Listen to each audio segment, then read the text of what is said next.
He sido testigo de grandes sucesos en diversos planos existenciales y realidades. He visto formarse universos y los he visto extinguirse.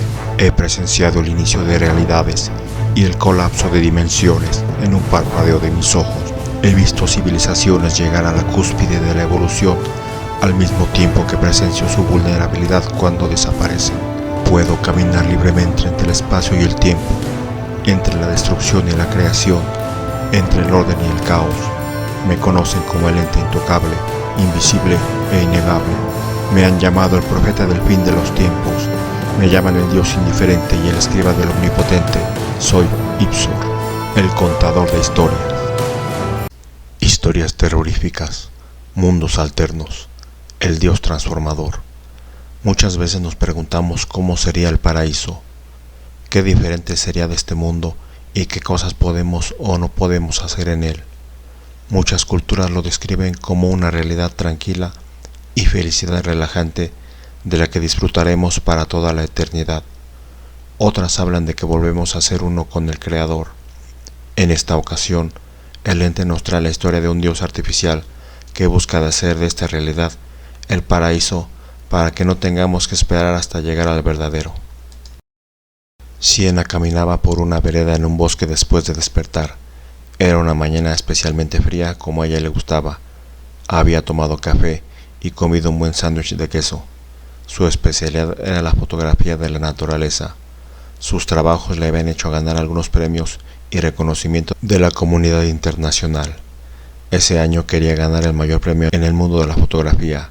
Para lograr dicho premio, Siena tenía pensado fotografiar a una evasiva especie de alce y su idea era encontrar a dos machos en una refriega, por lo que tenía muchas cámaras filmando la zona de apareamiento de esos animales.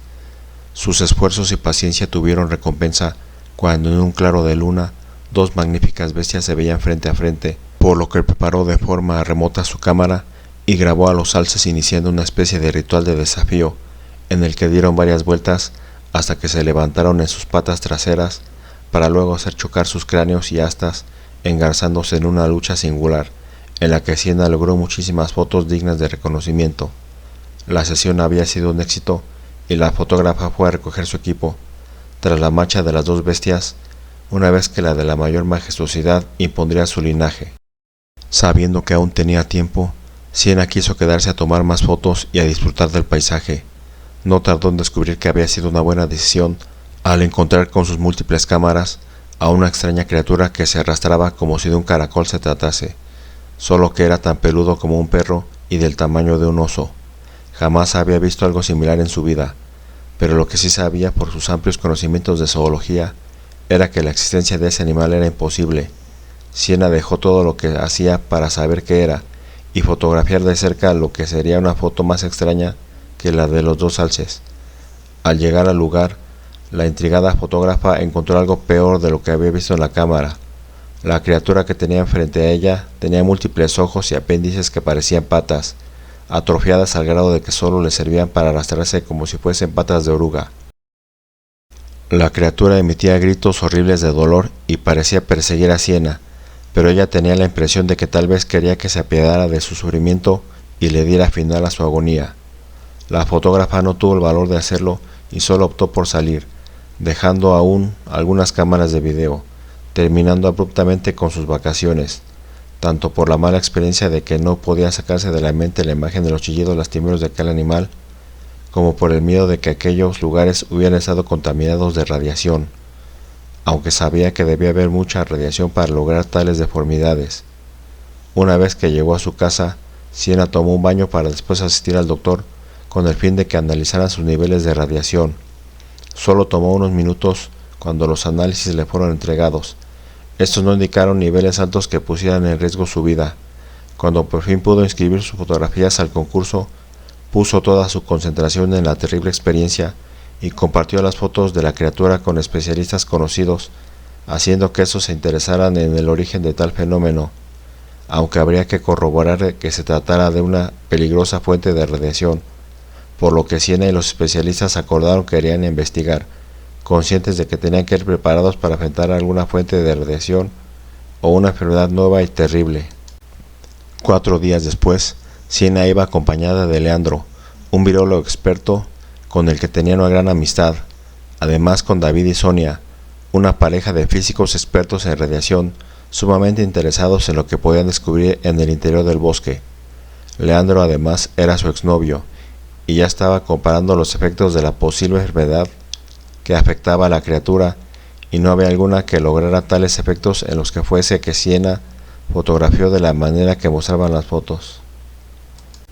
Cuando llegaron al lugar en el que Siena dejó a la criatura, solo restos de pelo y algo de piel quedaban como si hubieran transcurrido años, a lo que Leandro calificó como una anomalía no correspondiente a una enfermedad. Sonia y David analizaron los restos buscando señales de radiación. Aunque no había señal alguna, intrigados, tomaron muestras de los tejidos para analizarlos minuciosamente, al haberse descartado las dos causas más factibles. El equipo se preparó con protección por si estaban entrando en un campo desconocido de la ciencia. Siena los guió a través del bosque por el cual había caminado muchas veces, y en ese momento la fotógrafa sentía que entraba por primera vez, sintiendo un escalofrío al recordar el dolor de la criatura mezclado con el sentido común avisándole que no debía entrar. Pero ya sus compañeros estaban avanzando por la espesura de los matorrales, atravesando el muro de árboles que crecían en los inicios del bosque. El grupo avanzó por algunas horas y encontraron rastros de que algo arrasaba con la vida de plantas y animales. Una zona que por lo general era el hogar de aves, insectos, reptiles, además de mamíferos pequeños. Los árboles y las plantas mostraron un deterioro avanzado, pero los árboles parecían haber resistido un poco más. Los niveles de radiación eran normales y para Siena era la última oportunidad de no adentrarse en el bosque. De pronto, una llamada le hizo detenerse a contestar.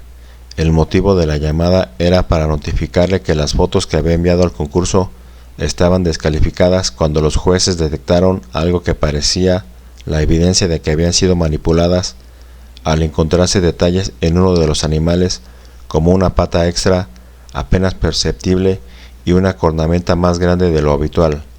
Antes de que Siena pudiera avisar a sus compañeros para notificarles que había algo inusual en el bosque, la voz de Sonia la alertó. La expresión llena de asombro estaba motivada por la presencia de una especie de cápsula gigante que envolvía todo en un área circular, como una capa transparente que dejaba ver por dentro cómo los árboles y las plantas lucían colores muy brillantes floreciendo con un esplendor magnífico que atraía insectos y aves polinizadoras. A su vez, estos animales parecían las versiones mejoradas de los que había visto y fotografiado Siena con su cámara. Sonia y David, fascinados, tomaron dos ramas secas y las acercaron a lo que parecía un campo de energía transparente, notando que lo podían atravesar sin esfuerzo. El efecto con la madera fue asombroso para los cuatro jóvenes científicos que notaron cómo cobraba nueva vida la madera que parecía muerta. Leandro no conocía bacterias vivas o algún parásito que pudiera ser lo que estaba pasando con la rama, pero sabía que la respuesta la encontraría dentro de aquella gigantesca esfera. Sonia y David usaron sus medidores de radiación, adentrándolos como lo hicieron con las ramas, detectando ciertas partículas extrañas al instante. El campo de energía parecía moverse. Leandro se sintió más intrigado de saber que un gran descubrimiento estaba a solo algunos metros, por lo que se introdujo en la esfera de energía. Siena quiso evitarlo, pero Sonia le dijo que tenían la protección de los trajes, y ella le respondió que eso no era simple radiación, aunque Leandro ya se había internado seguido por la pareja de físicos. Antes de que los tres jóvenes pudieran avanzar más de 5 metros, sus cuerpos sintieron una calidez recorrer su cuerpo, y su masa muscular aumentó, haciendo que no dudaran en quitarse lo que ahora eran ajustados trajes de protección. Los efectos de optimización de sus cuerpos a nivel celular les proveía de mucho placer y confort, dejando a un lado la curiosidad que en un momento los hizo entrar. Sonia y David, al verse casi desnudos el uno al otro con sus cuerpos perfectos, les causó el deseo de abrazarse para recostarse luego en el suelo, donde se besaron con intensidad mientras que Leandro veía su transformado cuerpo, y Siena no sabía lo que pasaba, pero vio cómo la zona que iba quedando fuera del efecto de la esfera iba marchitándose y los animales se movían a la par de esta para no quedar fuera de los efectos benéficos. Siena no resistió más y fue tras Leandro, que se dirigía al centro de la esfera, reanudando la búsqueda del núcleo de aquel milagro. Ambos jóvenes avanzaron en lo que parecía una pequeña escena del jardín del Edén, en donde animales convivían entre sí, perdiendo sus instintos salvajes. Ahora Siena ya no quería salirse de aquella esfera que era capaz de rediseñar y mejorar todo lo vivo, pero lo condicionaba a permanecer cerca de ella para evitar una muerte terrible. Sus pasos lo llevaron hasta donde un humanoide blanco casi transparente caminaba de forma lenta y de alguna forma ya no le sorprendía ver a esa entidad que estaba justo en el centro de la esfera. Leandro no tuvo miedo de preguntar sobre lo que era, esperando poder comunicarse con él, y el ente, que parecía más sorprendido de verlos, les dijo que era la primera vez que los humanos se acercaban a él. Después le respondió que él era un prototipo fallido de lo que una civilización en otra dimensión intentó crear como su dios, pero había sido enviado a ese lugar a través de un portal por su ineficacia. La intención de su creación era mejorar la vida de todo organismo en el planeta, además de servir como protector, pero sus poderes estaban incompletos y sus límites eran mucho menores a los que sus creadores aspiraban. También sufría lapsos en donde su campo de interacción desaparecía o se reducía mucho, por lo que su presencia acarreaba un mal mayor que el bien que creaba, cuando todos los seres vivos que le seguían desaparecían en esos constantes colapsos de la esfera, así que debía de absorber sus conciencias para evitar que desaparecieran irremediablemente de la existencia, porque una intermitencia en su poder ocurriría tarde o temprano. Leandro no pudo resistir esa información y huyó pensando que aquel ser atraía a todo ser vivo que se cruzara en su camino para absorber su esencia y sus pensamientos, y la simple idea de desaparecer le hizo entrar en tal desesperación que salió de la esfera, deteniéndose a los pocos metros, viendo cómo los cuerpos de Sonia y David se habían fusionado en una masa inerte, lo que le hizo regresar antes de sentir que su cuerpo padeciera esos estragos. Cuando volvió, Siena ya estaba fusionándose con el dios que transformaba todo a su alrededor, pero tampoco quiso fusionarse por el miedo de perder su esencia. Si quieres más videos así, suscríbete, dale like al video, activa la campana y comparte.